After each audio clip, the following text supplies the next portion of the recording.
much for tuning in, and I cannot wait to see what the future of creative Fortnite looks like. Here we go. Ladies and gentlemen, the Fortnite World Cup Finals duo competition begins right now.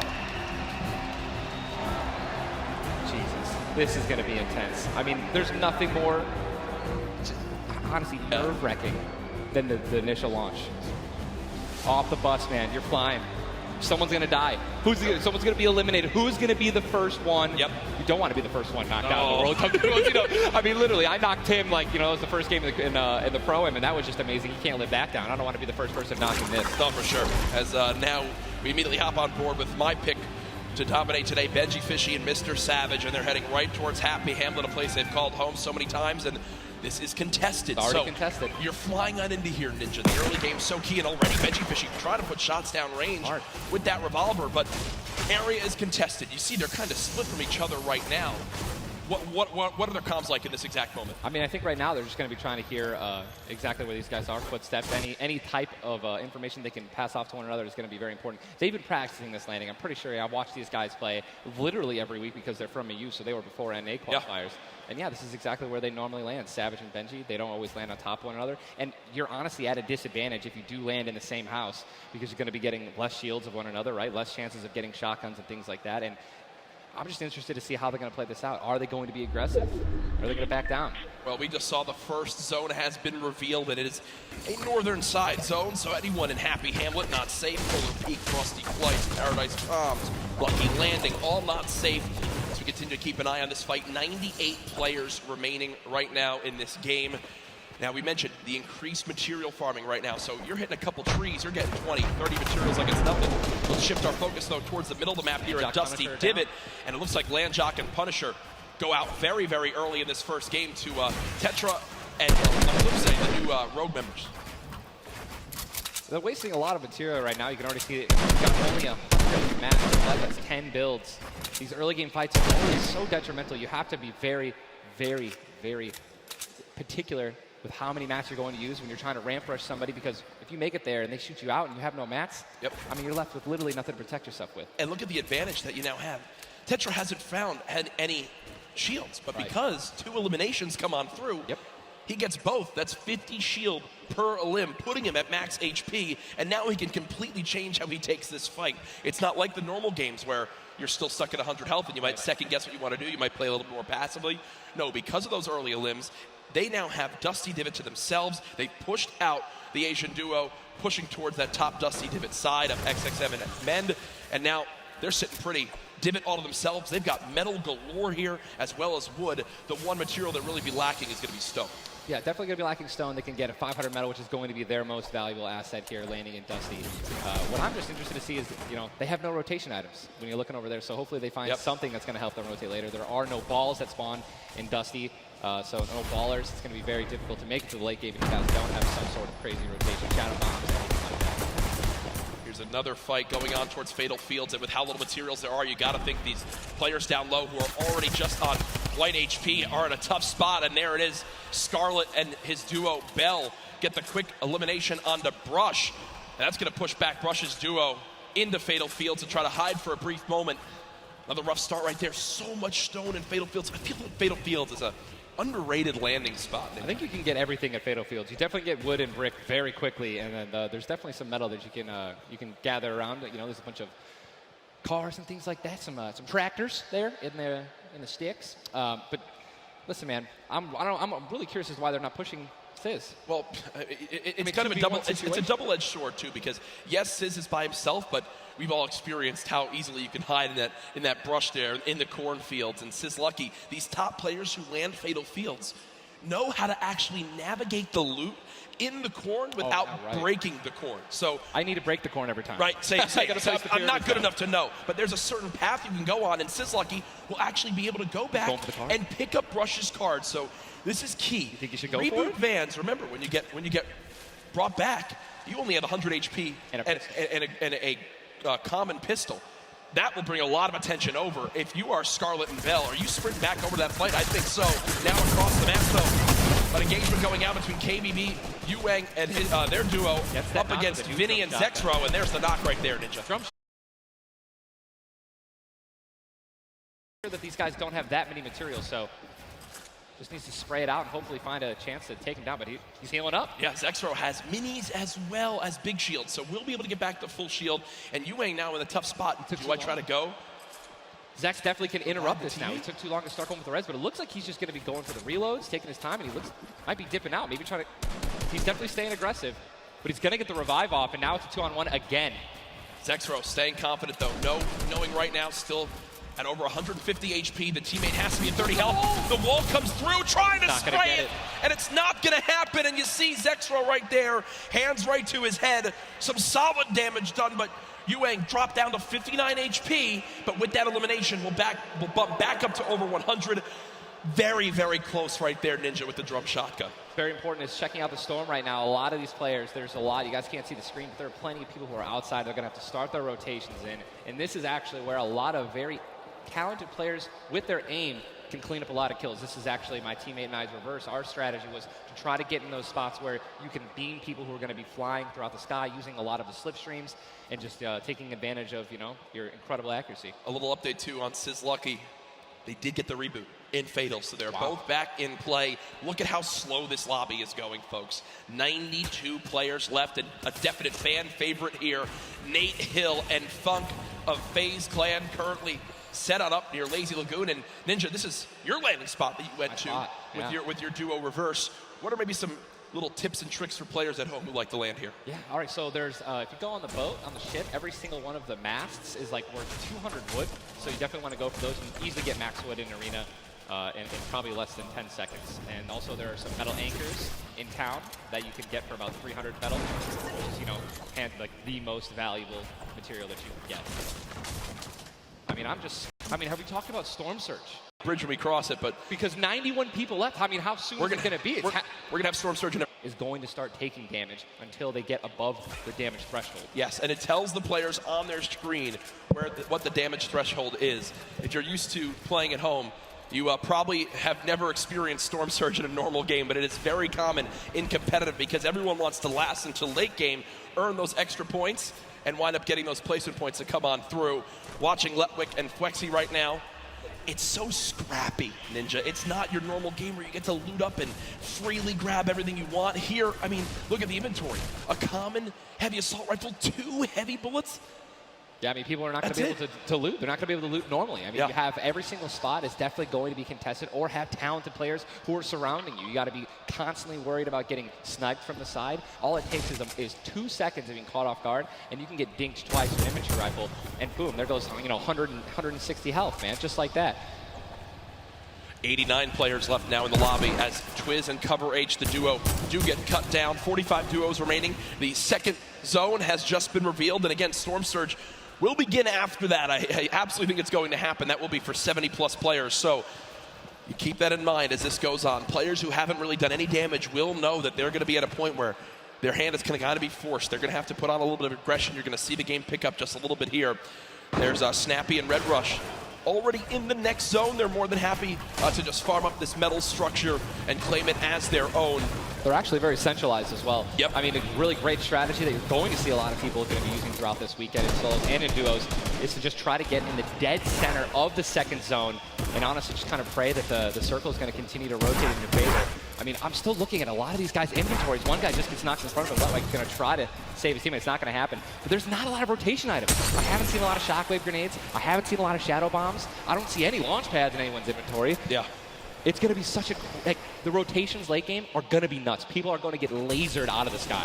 And Letwick now all by himself in a 1 versus 2 as his teammate did go down. You see Parpy and Volks still quite healthy between the two of them. Over 140 HP for both of them. Parpy still playing the slow ground, trying to spray out the opponent. And look at the material count for Volks, 135 total builds. It does look like Letwick just kind of ran away, but I don't believe Letwick was able to grab his teammate's reboot card. So will basically be by himself for the rest of this game.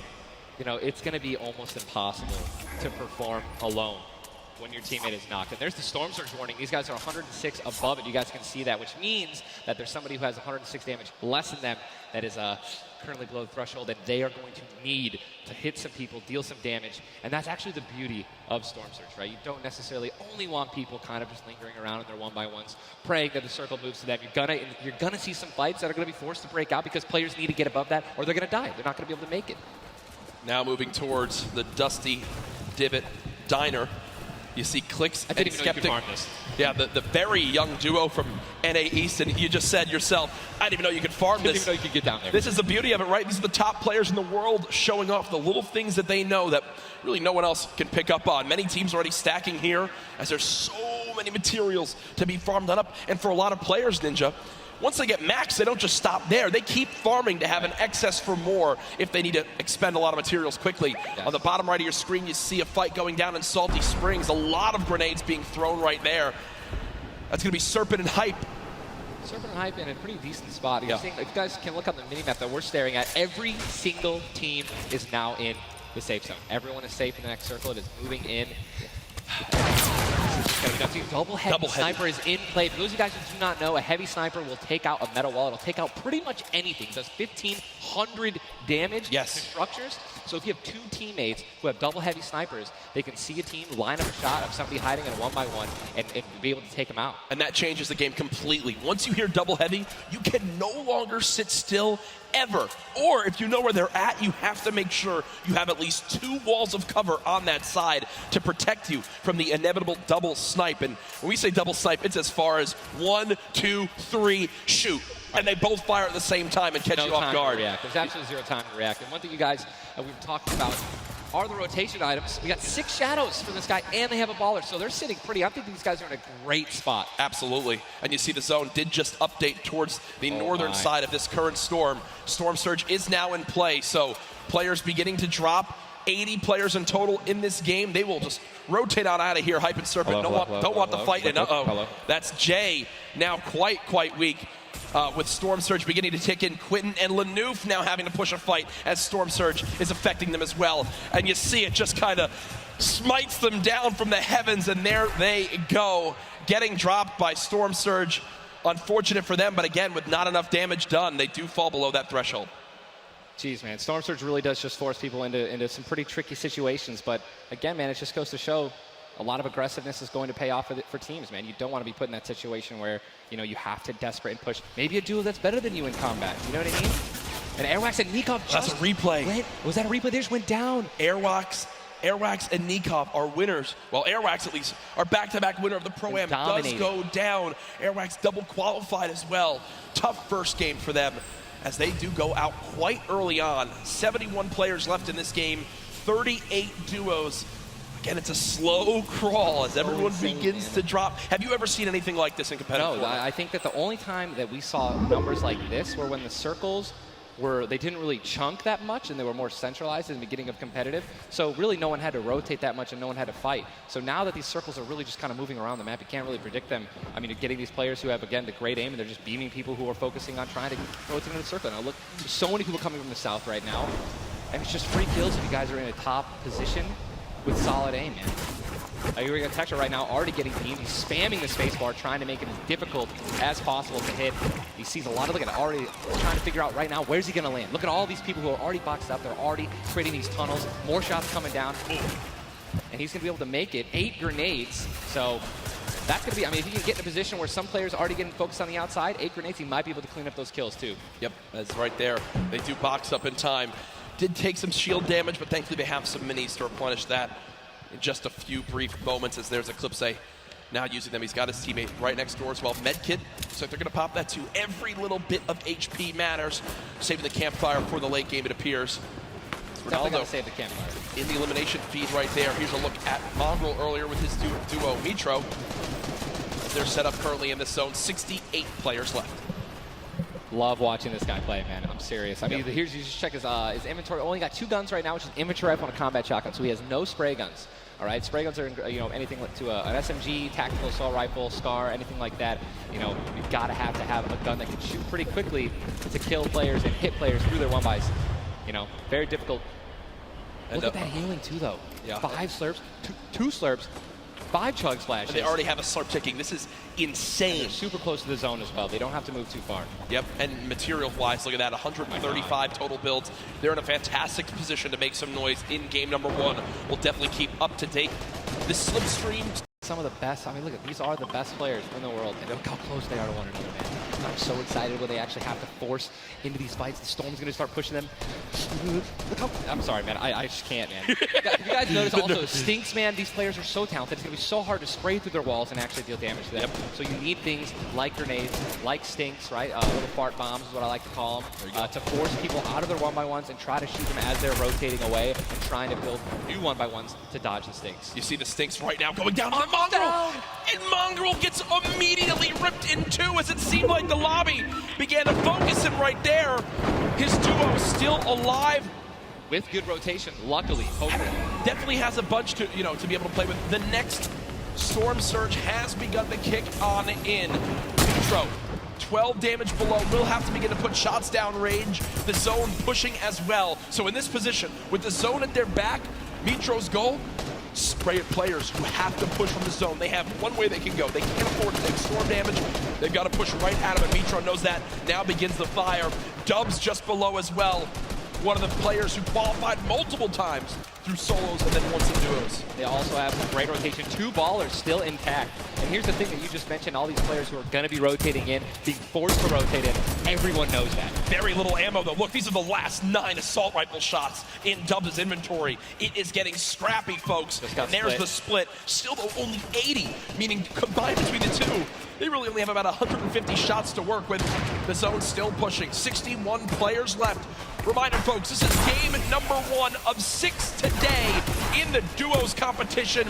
Dubs does go down as a player got that back wall and he wasn't quite ready for it. Mega frantically backing on up, trying to create some space. Will he be able to go? He's going to be able to pop that slurp. He's got the Storm Surge on. He's trying to be aggressive. Oh, he's still below, right? He's going to need to be aggressive. He won't even have time to revive his teammate. His teammate got finished, actually, so he's got all the shields in the world. He can get back up to full health. Storm Surge is still ripping him apart. That slurp is barely keeping him alive. Hitting him for 25 damage every time it winds up ticking. There it is again, dropping on in. Mega's hand is forced. Some big damage right there, still below. As players are continuing to drop all around, but Mega doing a solid job of keeping himself alive right now through the Storm Surge. Fantastic composure. Again, one of the young players on this stage looking to try to secure the title of Fortnite World Champion. No more Dubs. The duo still okay, down. So now above. Finally above. Yep. Finally above. And guess what? The most important thing to realize, guys, look at that rotation. Yes, he's alone. Yes, his teammate's down. But he has an incredible kit to not only make it to late game, but maybe even clutch this win out. He dropped the shotgun. Okay, there you go. Got the combat shotgun, one of the greatest shotguns to have late game. Does incredible damage, long range and close range.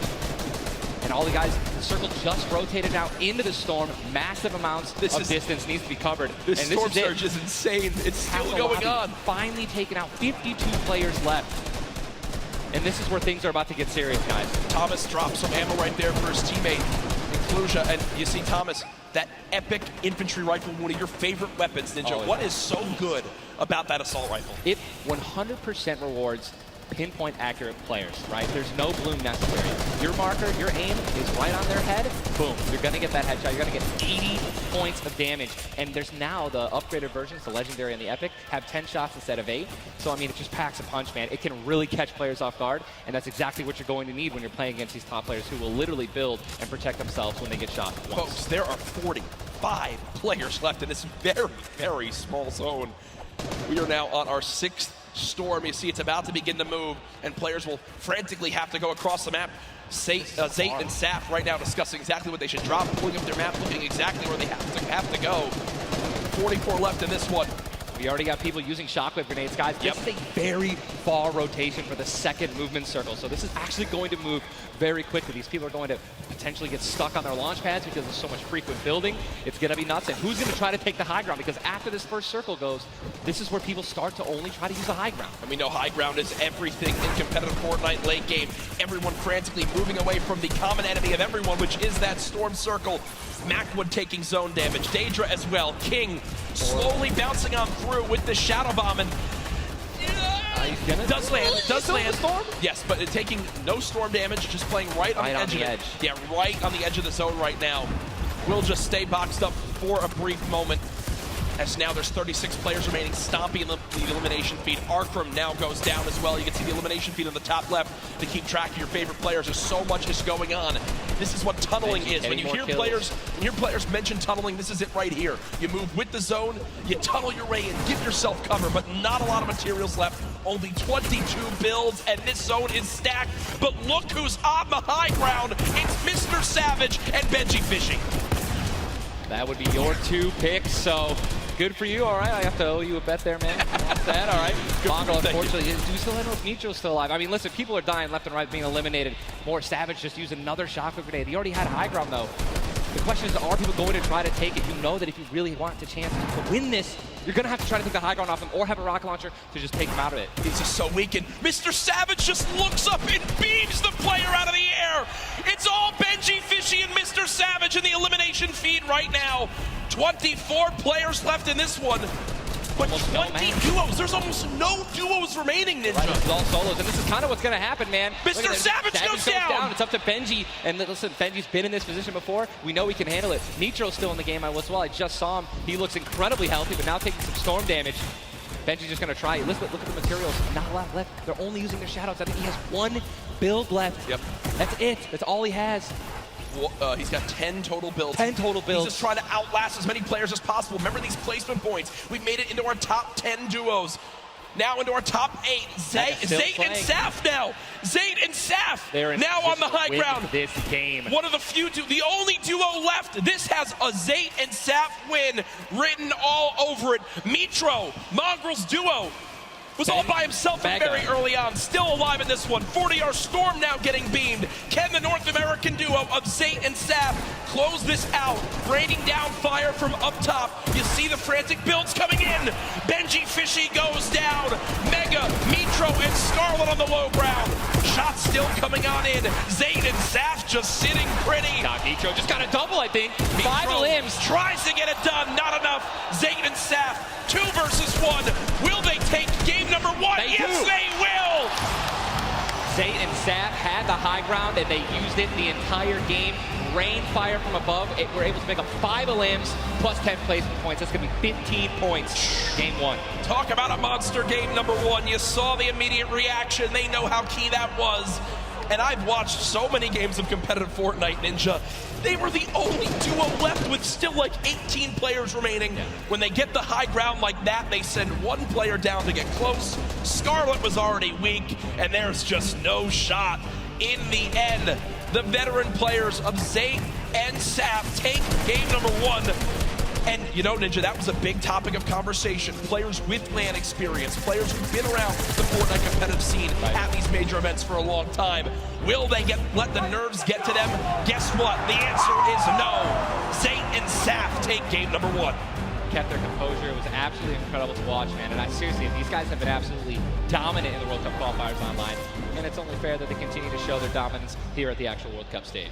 Brilliant performance. You know that their game plan is always last as long as possible. Absolutely. But the fact that they made it through those storm surges, even with them not getting very aggressive, they had 0 limbs down to those final few moments. Mr. Savage and Benji Fishy, we have to talk about them for a second as well. The European young duo, they were on the high ground. It was looking good, Ninja, but so many players focusing them, the shockwave grenades as well, and they had no healing left. It's unfortunate, man. We have a group full of these players who are literally the best in the world. They know exactly how to win, right? So if they don't have the high ground, they know that whenever there is a moment, that they have to shoot the high ground out with rockets, shockwave grenades. I think that's actually what happened. Some shockwaved up and knocked them off the high ground. Yep. But when you have shield like Zayt and Naf did at the end there, and that high ground, I mean, it's over, man. What a sigh of relief. Incredible, for those 2. Incredible first game. And we're only just getting started. We're only just getting started. Remember, 6 games being played today in the duos competition, in which $15 million will be rewarded. Tomorrow, we do it all over again, except with solos. So you want to stay glued to the streams here for the Fortnite World Cup Finals live from New York City. Use the hashtag Fortnite World Cup. Get involved in the conversation.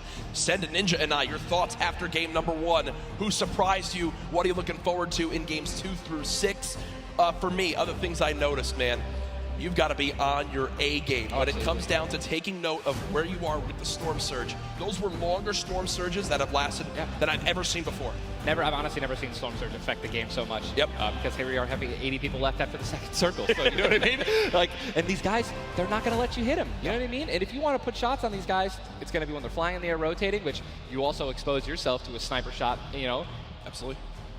high risk, high reward, man. Right? It's Let's see how these guys change. I wonder if the guys who did get hurt a lot by the Storm Surge, are they going to make changes in the second game? Are they going to be a little bit more aggressive and trying to deal some damage as they rotate? That's what I want to know. That's a great way to think of it. I know there were so many people that want to give their thoughts on these games, but over at Unreal Island, we've got our very own Sundown with his thoughts on Game 1. Thank you so much, Courage and Ninja. In the first match of the duos competition is over, and the Victor Royale's experience wins out. We talked about Energy Zate and Ghost Saf and how they've been playing so long together, and that endgame was a prime example of textbook Zate and Saf. We're gonna re-roll it one more time, and we're gonna break down kind of how they were able to keep the control. Now pay attention right away. You can see on the backside, Saf has one angle while Zate is going forward, and they're moving back over the tarps they've already established, but the angles they take make sure they're covering everything. They hear the shots below, they're putting the fire down towards them, and Scarlet is able to pick up Mitro, but doesn't have enough to get out. Zate and Saf, 5 eliminations, Victory Royale, 15 points, showing that their competitive experience, their experience on stage and at major LAN events is winning out right now. They say nerves, what nerves? We might as well be playing at home on our own stations because they are just that good. Match 1 is over. Time to get back over the stage for match 2. Ninja and Courage, take it away. Thank you very much, Sundown. Great stuff as always there from Unreal Island outside of the venue, enjoying the event themselves. But again, game number 1 in the books. Obviously, so many updates to see exactly where we stack up. In the end, those final moments can be so hectic. So mechanics update for you all at home. Who do you think's up top of it right now? Well, guess Saf what? and Zate. It's Saf and Zate, but And Benji, Mr. Savage, man. Just incredibly clutch solo moves and Both of plays. both of our of them. predictions. Both of our predictions. And they're still up there. Guess what? Imagine when they're healthy and when they actually get some good rotation items. I'd love to see how they're going to play in the late game, man. placement points so key. You did a great job pointing out Mitro at the end. Not only does he stay alive, not only does he perfectly use his materials and his movement items, but he somehow finds 5 more limbs, putting his team from probably an abysmal game 1 to top 3 in our leaderboards. Again, here are your standings from game number 1. Dubs and Mega, they wind up making it through as well, and that's because of Mega staying alive too. Absolutely. Incredibly talented duo, man. Honestly, I'm looking forward to seeing what Aiden can do, and Sean, so hopefully they step it up in this next game. Game 2 is about to get on its way, man. Are you ready? I am ready. You guys Ladies ready? and gentlemen, in this sold-out arena, are you guys ready for game number 2? Oh yeah, they are. Oh yeah, they are. 8, 4, 3, 2, 1. The battle bus has launched. Game number 2 of the Fortnite World Cup Duo Finals is underway. Again, I'm just going to keep saying it, the most nerve-wracking part of any competition, but definitely Fortnite for me, is the second you jump out of that bus. Yep. Right? Once you hit the ground, once these players hit the ground, they're going to definitely have hopefully less nerves, going to get back into the flow, back into the farming mentality. And man, I'm looking at these llamas on my screen. I'm just hoping that they find them. There's nothing greater than finding the new upgraded llamas at 350 mats. Dude, they're insane. And they're everywhere. And look, wait, can we look at the map? Look at the north side. You've got 3 llamas in a very small area. Llamas. And many players have gotten better at spotting llamas from very, very far away. I mean, the one thing I tell, I was telling my teammate Malachi, I was like, listen, man, sometimes you just actually have to tell yourself, hey, we should probably look for llamas as we're flying in because, usually you're looking for players who's going to be landing next to you. But if you actually keep an eye out for that adorable pink, purple, and blue llama. And there's one. I mean, look, you're just going to get rewarded with shield, rotation. There's shadow bomb storm, campfires, minis. I mean, these are incredibly valuable. And remember, materials get capped at 500 of each type. So when you get 350, it's done its job for you. You can spend much less time looting and, farming and much more time looting. And look at Zate perfectly using the Shadow Bomb Ninja. For players at home who are wondering how he just used it for way more than the 6 seconds it actually lets you use it for, explain a little bit of staying on the side of the mountain. Yeah, all you have to do is just continue that jump animation. That's going to trigger the double jump. And as long as you don't touch any solid ground, you're going to be able to continue to double bounce back and forth, man.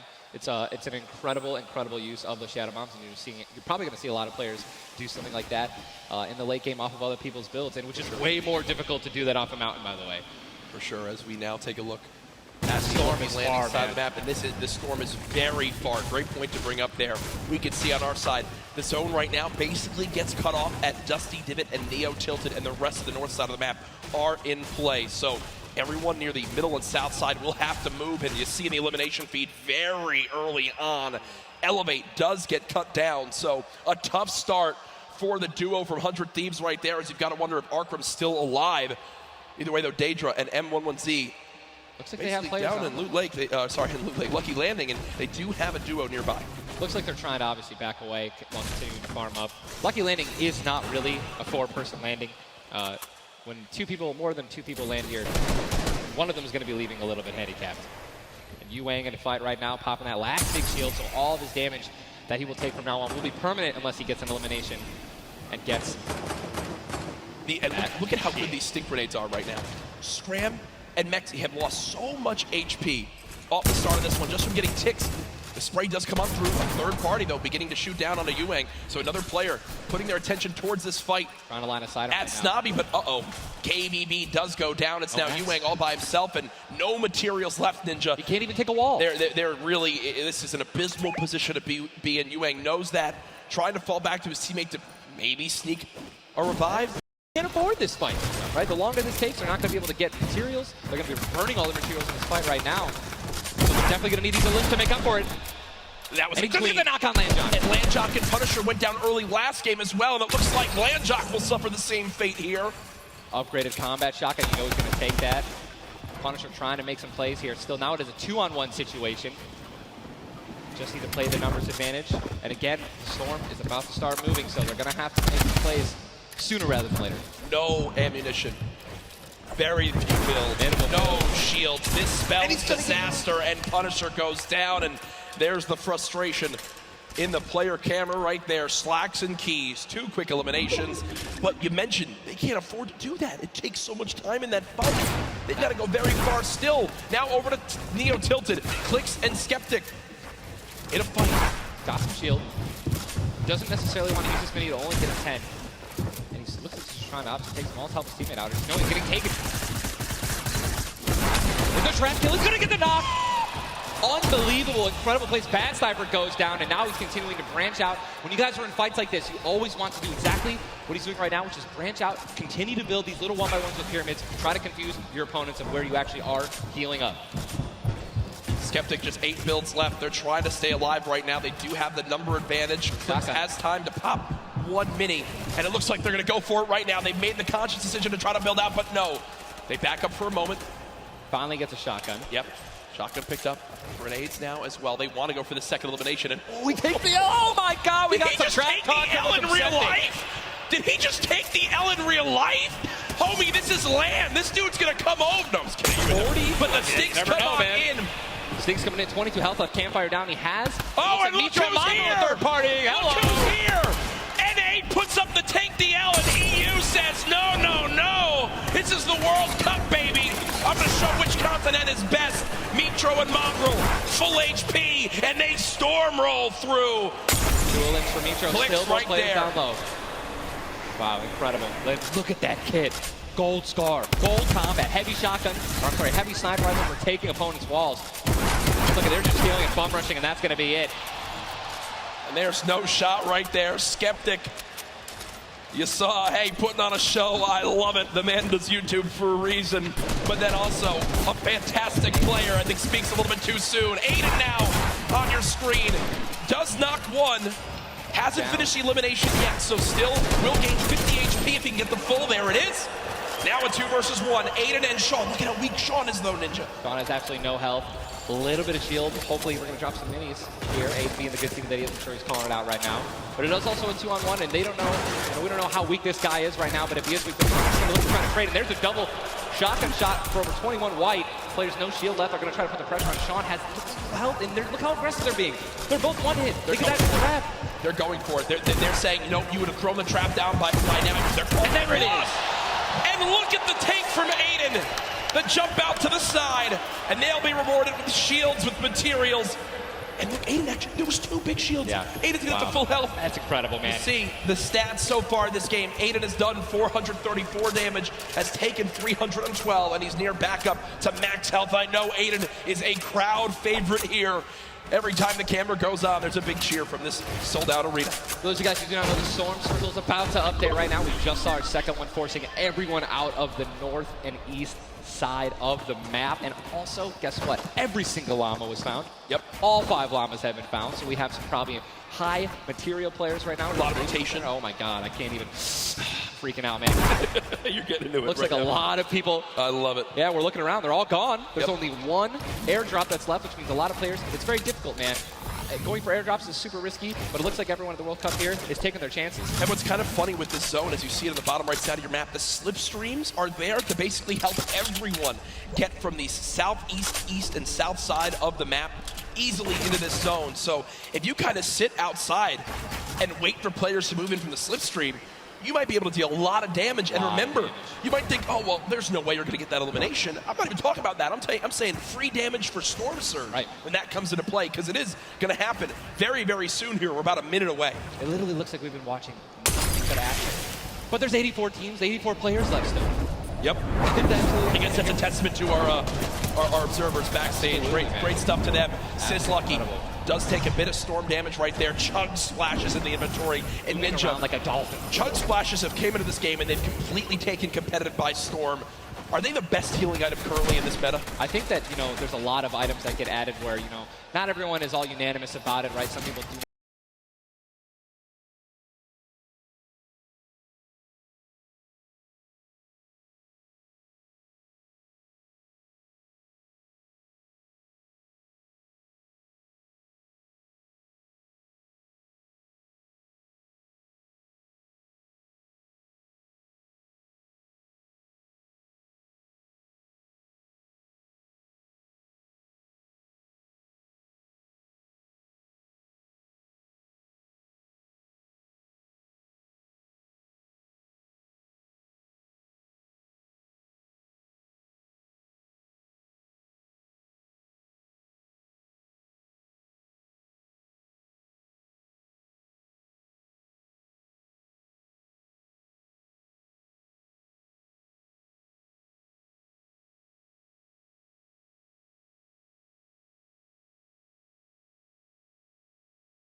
different. They're being incredibly aggressive. They're putting the damage down.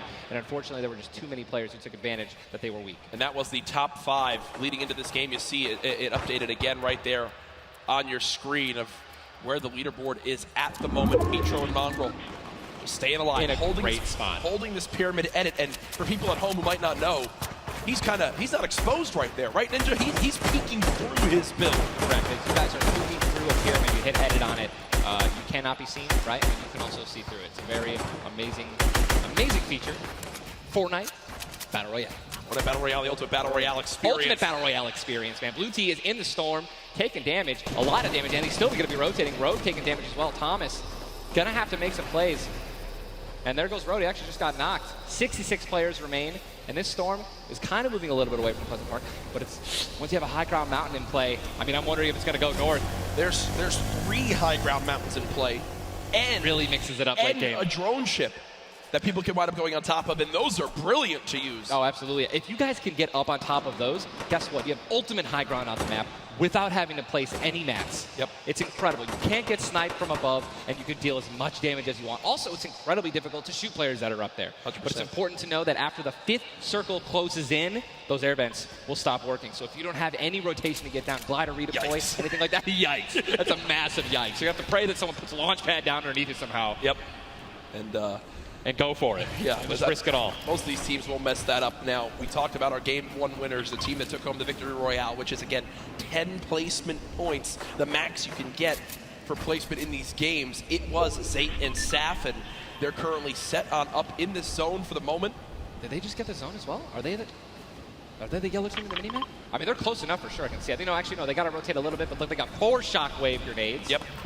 And they'll be all right. They'll be able to make it happen. Oh, man, here we go. They have to rotate the farthest. Look how many stack players are on this side of the lobby right now, and they're all going to have to move very soon. Yeah. Arkram and Falconer have a tough rotation ahead. Slacks and Keys. We watched them fight a little bit earlier on against Landjock and Punisher. Those heals till his teammate comes in. Yep. No, he missed one. Did miss. No, his teammate's full. Teammate's full. Don't worry. It doesn't matter. Geez. Teammate's full. You know, I was playing with Myth the other day, and he was using a lot of chug splashes without me, so, you know, hey, I'm really sensitive on it. Still really sensitive. We'll let you and Myth handle that one. As, again, it seems like some tension there, but we continue to move on in this fight. This is game 2 of 6, folks. The match will be going on throughout the day.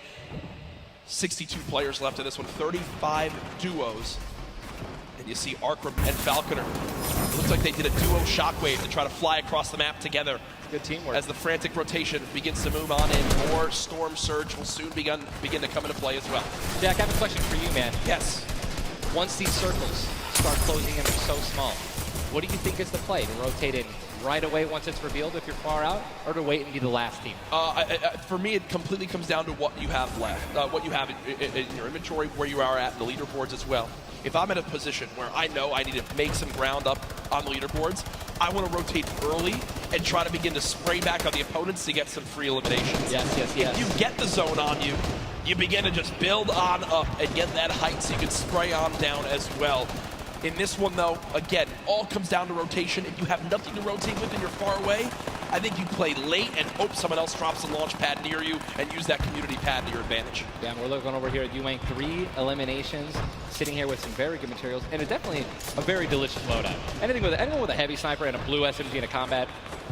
And remember, he started the game in Snobby Shores with that clutch when KBB did go down, so they're still in this one because he still has that beautiful blue combat where he clutched it with, man. Yes, he does, and all the materials you could ever ask for it. Nearly 100 builds in this one. You see their marking right now. I think they have a double heavy sniper combo. They're either marking double heavy or they're saying, focus this, the zone's closing there. We're going to find out soon enough. It literally looks like he's...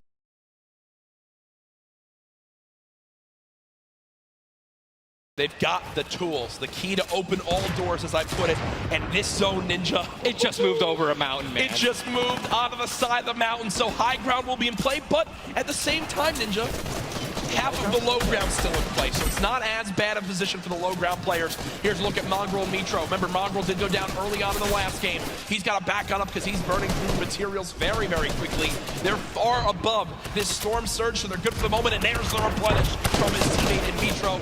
64 total builds left. Always see them doing this. They always split half and half matches with one another, and then they go and clutch others. And it's just a perfect way of making sure that you guys have equal material. Look at how weak Saf is. Saf just sneaking up through with that Shadow Bomb. The spray coming in from Mongrel.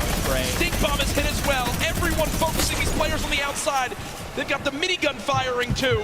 The lobby now picking up quick as we move into our pit zone. The storm is closing in, and that's going to be forcing everyone to get into where the safe zone is right now. It is moving in towards Pleasant Park. Guys, this is absolutely insane.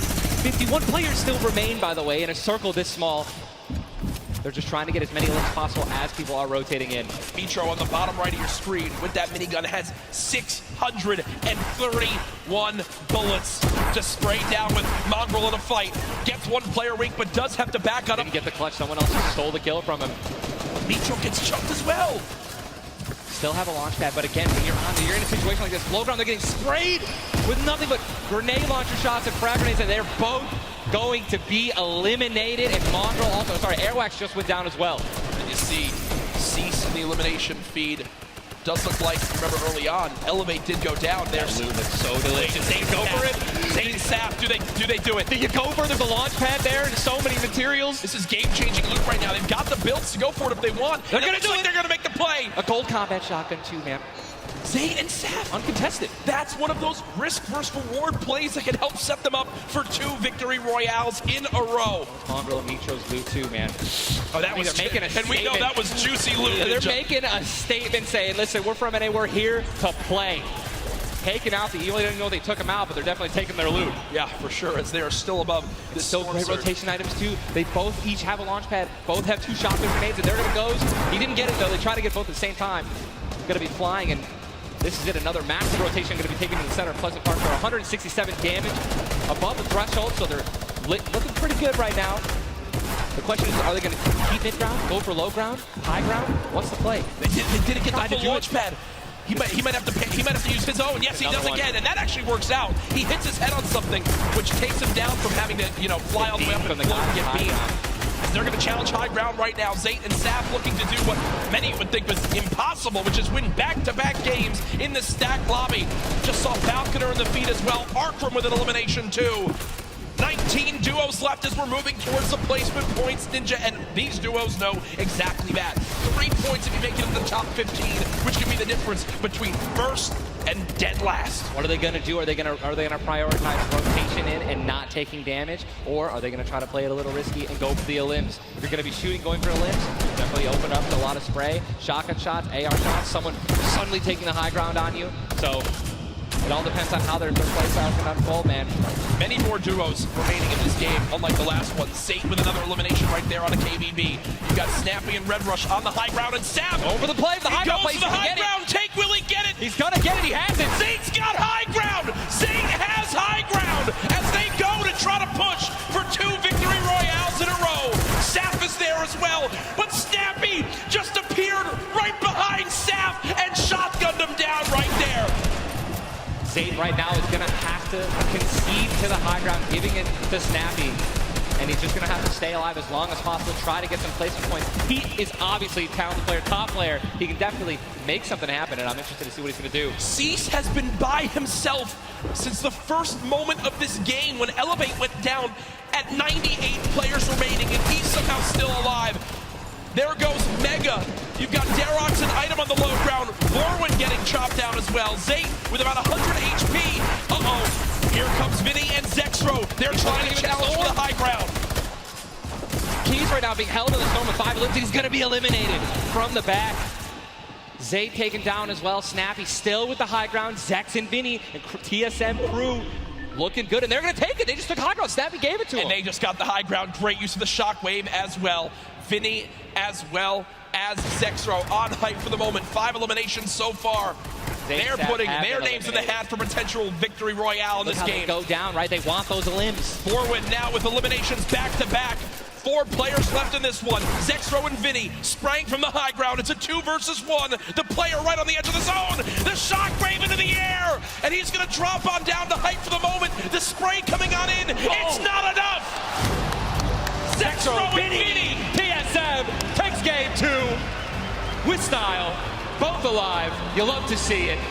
The victory royale and 7 eliminations. Look at that. Vinny's hyped, and Zexro looks like he was stunned. They forgot his fries on a fast food order. Why am I thinking talking about food. Oh my, you know, Jack, it's pretty expected at this point. But God, it's on brand. 2 NA teams have taken game 1 and game 2, and honestly, I think that we can all say that the teams hyped up the most have been even. Guess what? Mongrel and Mitro, man, they've also been performing well. They still have so many points from eliminations. Yep. Oh man, what a great shotgun shot. They were perfectly in sync. They're even jumping and shotgunning at the same time. Vinny, pop off, man. You love the pop off. So hyped. Zexro's about to start cranking 90s or default dancing in the lobby. Like he's trying to talk about literally what are they going to do in the next game. Yeah. Like that's what that focus is. That reminds me, I've been in this situation before. He grabbed his hand and took it for himself, man. That's a top teammate, man.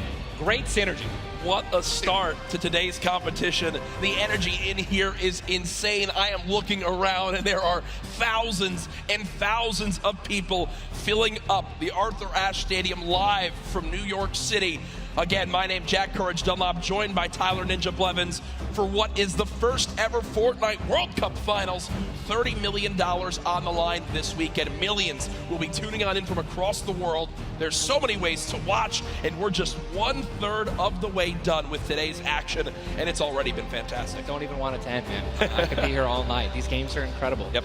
And just listen, if you guys are watching at home, you guys want to be here, right? You guys want to be competing. Take notes. Yeah. Watch these players. Watch how they build. Watch the fights that they take, the way they rotate. And we'll see you guys here next year, man. Well, guess what? Game number 2 ended with style with the North American duo of Vinny and Zexro taking it. They're on the floor with none other than Jordan Fisher. Thank you so much, Courage. I appreciate that. NA showing up and taking care of business. Games 1 and 2, Vinny and Zexro with a fantastic in, both together, which is an incredible thing, right? Walk me through the just in-game for you guys. So the comms are kind of hectic because of the noise, but we're just really good at playing together.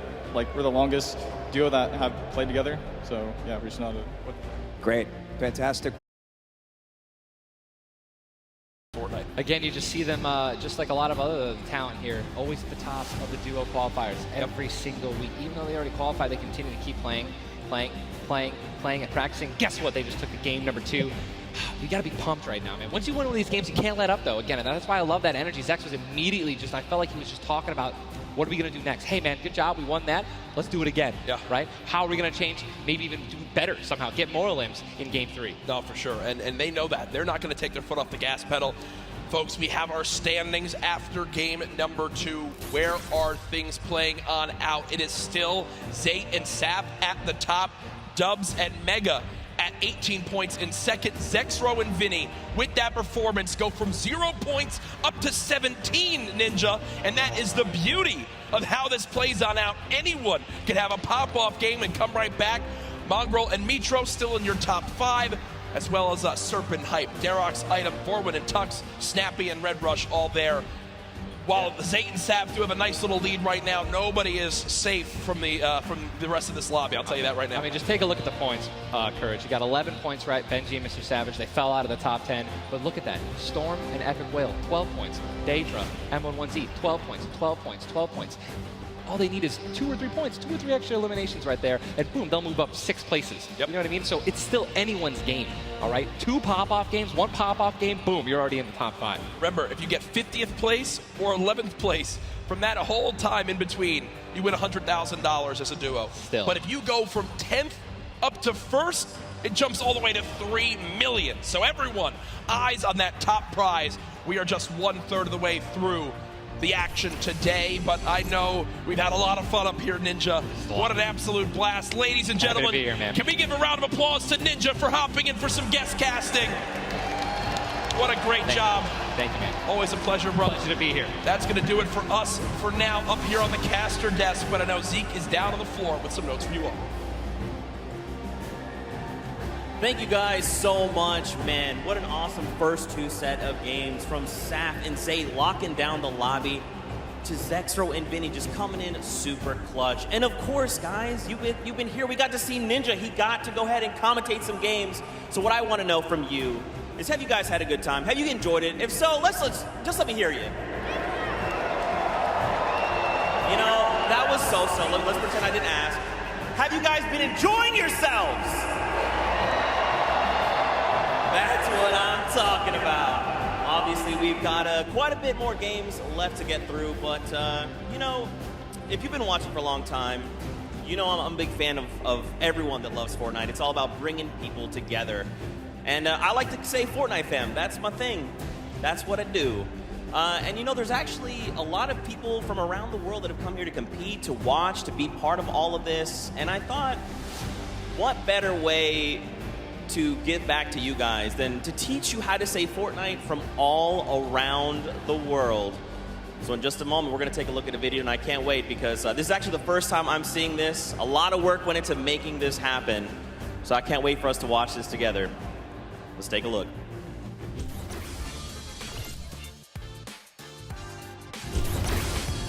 Hello Fortnite fam. 포트나이트 팬 여러분들 안녕하세요. Vi är Fortnite team, ja. Ne ho territorio. Vad kära Fortnite-folk. Jag är fan Fortnite. What's up, Fortnite fam?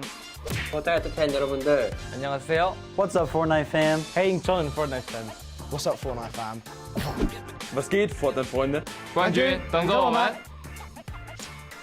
What's up Fortnite fam? Yo, what's up Fortnite fam? Are you trying to do the floss? Sorry, I'm texting. What's up Fortnite fam? What's up, Fortnite fam? What's up, Fortnite fam? What's up Fortnite fam? E aí, galera do Fortnite? What's up, Fortnite fam? G'day Fortnite fam.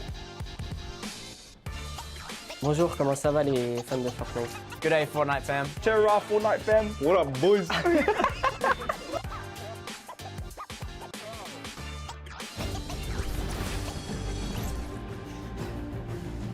That was even better than I thought it would be. Just embrace it. We, as a collective, are the Fortnite fam. Get used to it. We're here to stay. Now, guys, you know, there's a few more things I want to take a look at before we hop back into the next game. One of the things to kind of do if you're here or if you're at home, you've been watching, Ninja actually had a pretty dope hoodie, a World Cup kind of exclusive hoodie. Would you like one of those things? Would you like one of the crazy World Cup shirts that we have? You can totally get your hands on one. Head on over, retailroad.com. Get yourself a nice shirt. We've got some hoodies. We've got hats. We've even got the little drone that's the battle bus. It looks amazing. The top balloon is actually the drone, so you've got the bus that's literally flying around. You best believe I'm going to pick one up and mess around with my family. They're not ready for it. But there you go. There's some on your screen. Also, that Drift shirt, by far, my favorite piece of merchandise ever. Those of you that really do know me, you know I love Drift. He's easily my favorite character. But just some cool things. If you're looking to get some World Cup exclusive thing, go ahead and take a look. Now, for those of you who have also been watching kind of all 10-week qualifiers long, you know we love Golden Boy. And there's actually one thing specifically he was kind of telling people as we were going through interviews. And that was, hey, when we get to New York, you're going to be in my hometown. Let's catch up and get a slice of pizza. Now, I know you're thinking, wait a minute, Zeke, what about like everyone else? Why is it just Golden Boy? Well, he's a Golden Boy and he's selfish and he wanted the pizza off for himself. Get called out. That's right. Now the world knows. But a few of those players actually took us up on the offer. They went out for some pizza. They had a night on the town. So let's take a look together and check this out.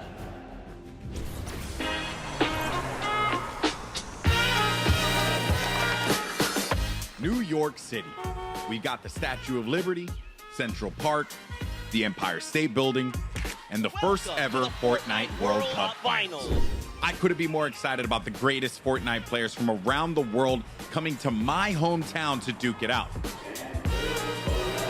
But before the action started, I took World Cup qualifying players Aiden and Chinkin out to show them the Big Apple, starting with PC Gaming Cafe, Waypoint. What's up, boys? Hey. Welcome to Waypoint. Good to see you. Good to meet you. Good to meet you. All right, fellas, let's go and grab a drink. Let's go. All right.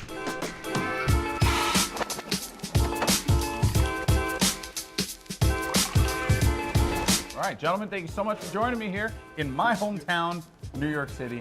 Thoughts on it so far? Chinkin, we'll start with you. Hot. Okay. A lot of people. Yeah. Hot and a lot of people. I'm sorry, but also welcome to New York. That's kind of the way it is out here. Where are you from in Austria? Austria, like I'm near Salzburg. And the population 40K. I think it was like 40,000 people in the train that you were in on the way here. Probably. Yeah, so There was so many people. Now I want to talk about the competition at hand because obviously this is going to be the biggest opportunity, I would imagine, of your lives. You're going to be playing in front of a massive crowd. Is there a way as a player that you prepare for that? I don't think like there's a way to like prepare for it. Yeah. But try to like calm down, not get like nervous, not get shaky and stuff. Yeah. And then we should be good. Like. It's still crazy having like a live crowd. Yeah. I try not to take tournaments like too seriously. If I play relaxed, I feel like I do better. I remember when everyone's like, this guy looks like he's just chilling on his couch at home, the casters, and it was like, I was just relaxed, you know, and I feel like I played better. Okay, so gentlemen, we're going to be heading off to some different sites around the city. We're going to go to Washington Square Park, so let's go and check it out.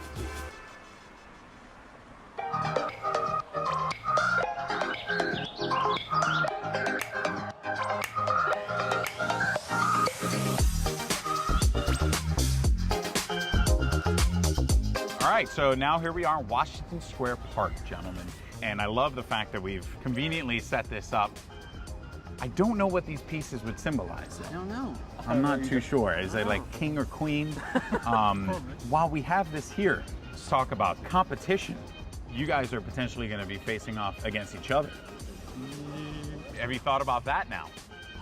I don't know. I just don't want to feel the L2 spam like. Oh, you don't want to feel the L2 spam? I've watched them play a little bit. Him and Stompy, they're very like, I've seen them play aggro before. It's pretty scary. So if you have chemistry where you can play without even talking, you guys know what you're gonna do. That's like, a team like that's gonna win. So what you guys are going to experience this weekend, this is the first Fortnite World Cup. You're going to be playing for millions of dollars potentially. Has that even set with you guys yet? even if it's not me, I'm thinking there's gonna be millionaires after this tournament. There's gonna be millionaires. Life-changing money. I try not to be, I'm not like greedy about it or anything. It's really nice to see like people that nobody know about and they could just blow up off of this. All right, I'm going to dive more into that, but I think it's time to get a slice of pizza.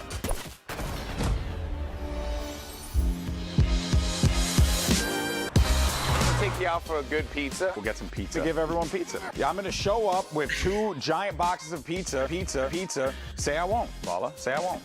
And I kept telling people, hey, I want to get a slice of pizza with you. You know, all the players, and they all ignored me, you know? So thank you guys so much for coming out. I really appreciate it. Obviously, this has been an incredible journey for you all. You're now on the precipice of one of the biggest events in the history of all competitive gaming. I'm happy that it was a fair chance for everybody, you know, open qualifiers. Yeah. You could have no exposure, but if you're good, you get in the tournament. So I'm just really thankful to be here, and I'm gonna enjoy my time here. Yeah, we just try to like make our fans happy. I'm really looking forward to play on the stage in front of 100,000 people. Do you feel like the fans and how they've been supporting you all on this road to this, do you feel like that adds a little bit to this pressure? Honestly, it gives just more support for me. I feel more like happy to be here when there's all these people, whether they're rooting for me or other players. Fortnite's grown so much, and I just can't wait to see all like the crowd, and I know it's gonna get bigger and bigger every event, so. Fellas, best of luck at the Fortnite World Cup this weekend. Seriously, nothing but the best for you, but we're in the thick of things here in New York. So I think we gotta get some more pizza. You guys down? All right, let's do it. New York's got everything, and this weekend, most importantly, it's got the Fortnite World Cup. Now that these two have had their slice, let's see how they handle the competition.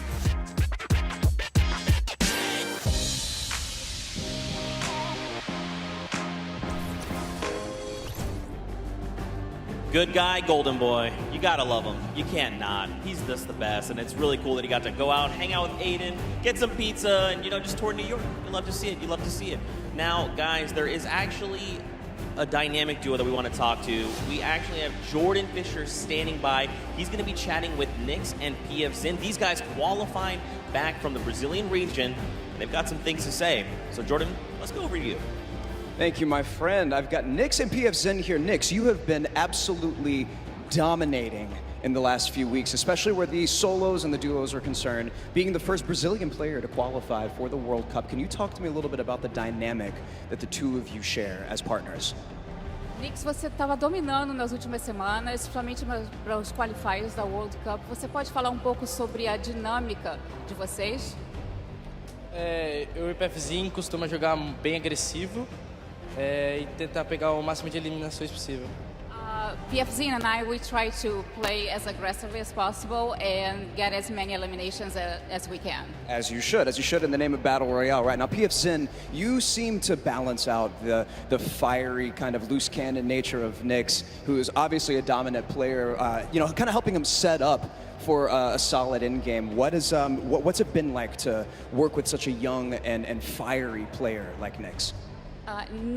PFzinho, você parece que você consegue contrabalançar o estilo bem incendiante do Nyx. Então, como é que é isso para você fazer esse lado mais balanceado da dupla? Basicamente eu tenho uma role de suporte, então eu meio que fico nas backlines e ele vai na frente. Quando a gente tem o high ground, por exemplo, ele tem a função de ficar embaixo matando todo mundo e eu controlando o high ground. Basicamente é um lado mais estratégico, enquanto ele é o lado mais agressivo. Basically, I have more of a support role. Whenever we're in high ground, I'm just more in the background, supporting him. Like he has a more aggressive role. Setting him up. Yeah. To fire the loose cannon at the end. It reminds me of the very W key in a West that I play on all the time, and that has really, just got me cranking my 90s on a regular basis. You know about that courage, right? Am I right? Back to you. Whoa. Jordan, it's back to me. Come on, Courage, he's just found the chicken parmesan. Someone whispered the word and he went running. You just see it.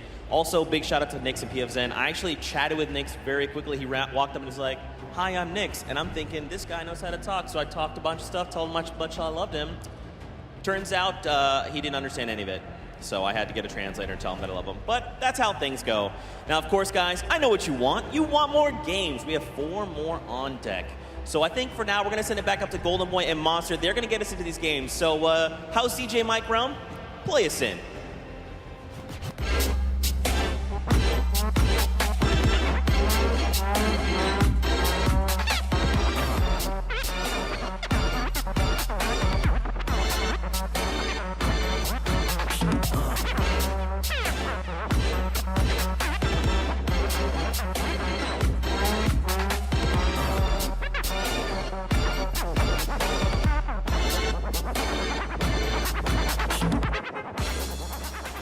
All right, huge shout out to DJ Mike Realm, spinning the 1s and 2s here at the Arthur Ashe Stadium. Golden Boy alongside Master Face Boricua Boys back at it again, looking to bring you the fun as we have games 3 and 4 on deck.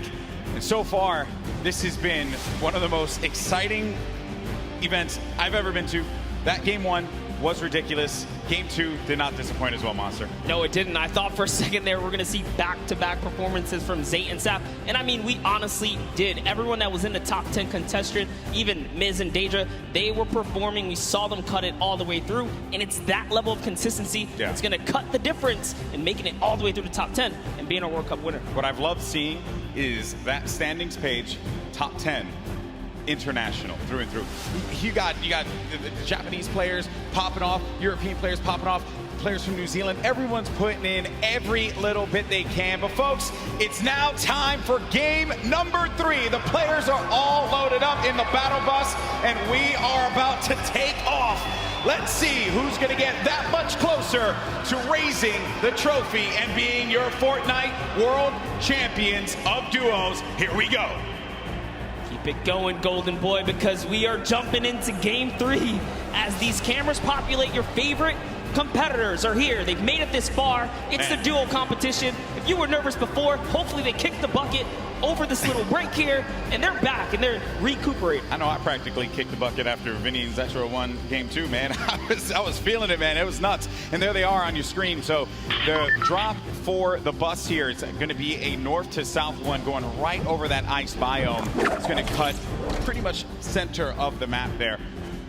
And Vinny and Zexro, I'm very happy that they're performing this well, Monster. This is a duo that had so much success. Even going into the World Cup qualifiers, we all were like, yeah, this is a duo that definitely should make it. This is a duo that, hey, they could even win the whole thing. Yeah. Then tragedy struck as Zexro had a few problems with you know, arthritis and different things with his hands, and I'm make sure I'm getting that right.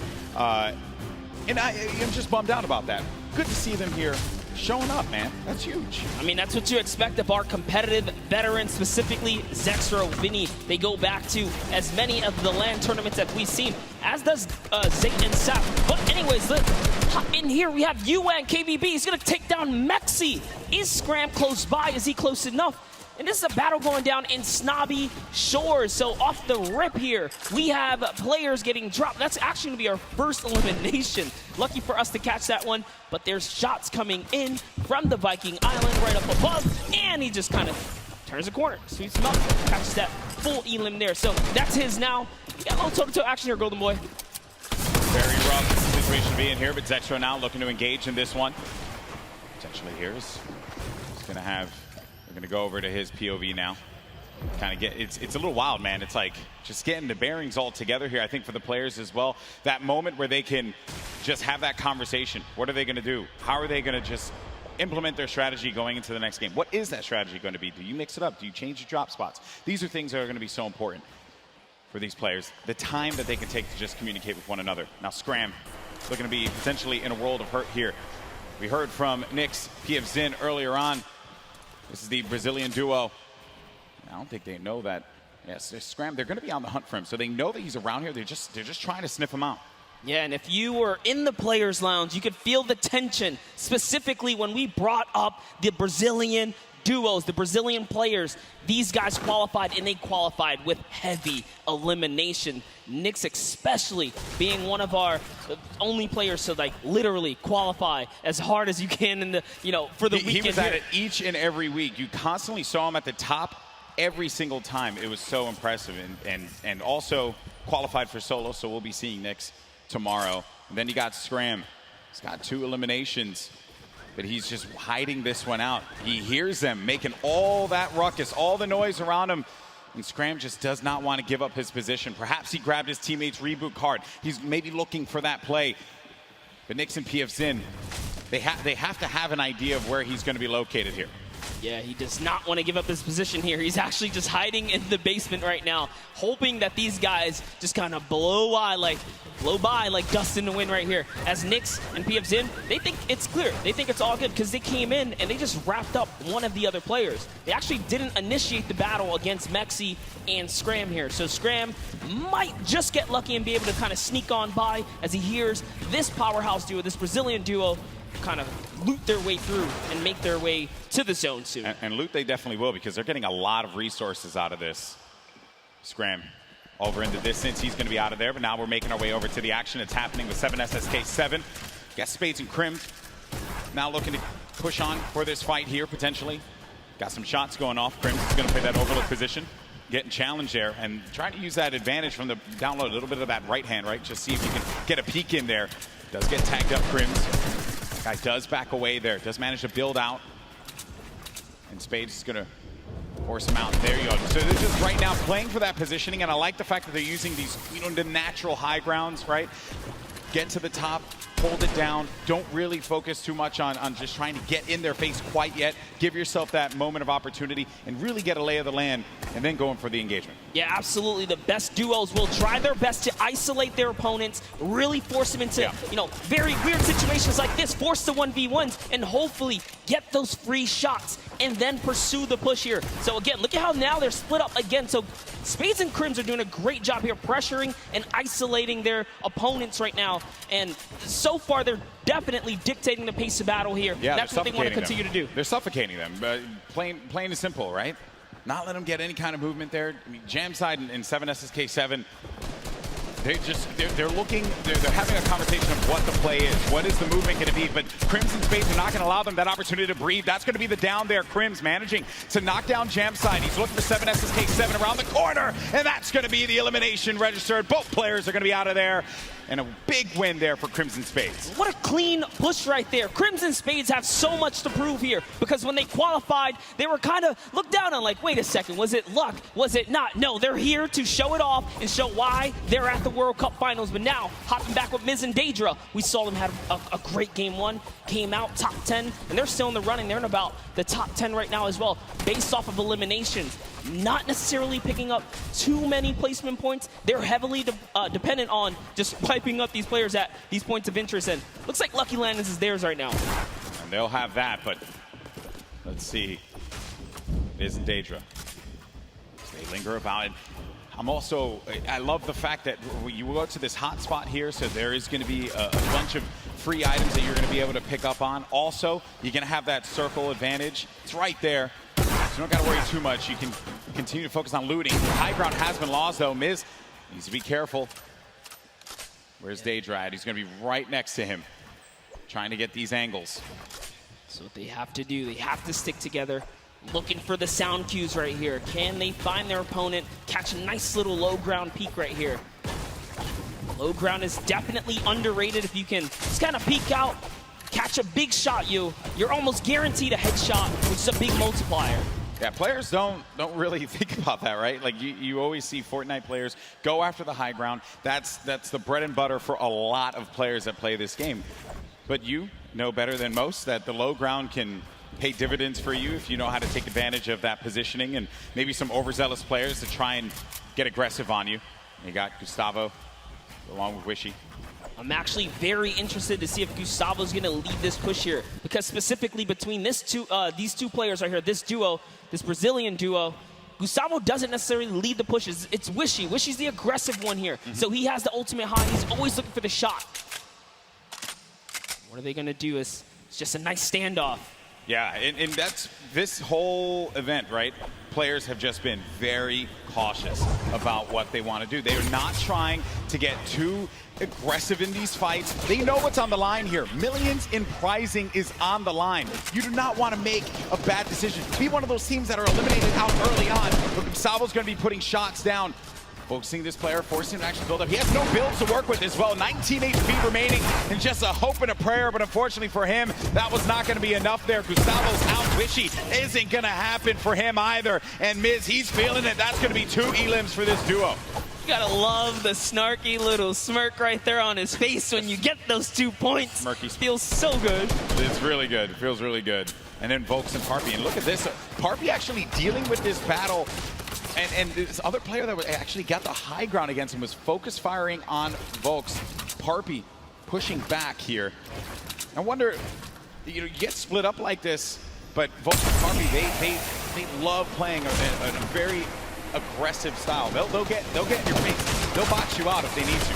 Yeah, without a doubt, this duo was unmatched when it came down to eliminations in the qualifying rounds. They had the most, actually, and even pulled off a consecutive 5 victories in 8 games to qualify for one of the weekends. Volks and Parpy, another kind of reference to game 1. They had a great game 1. We saw them picking up duos, but we haven't seen them necessarily make it through the end game. All they have to do is kind of slow it down here, and that's what they're trying to do, but being split up is terrible. Also, in the distance, I just want to make note, Wolfie's a very aggro controller player. He's another one. I think that we've seen a fun mixture of players that look to get that safe approach to the game, and then others that just want to take early fights, get some points early on, because maybe they're playing that early game strategy rather than like focusing so hard. Like if you get late game, that's great, but you do want to rack up a few eliminations. Look how low the points are that have been thus far in games 1 and 2.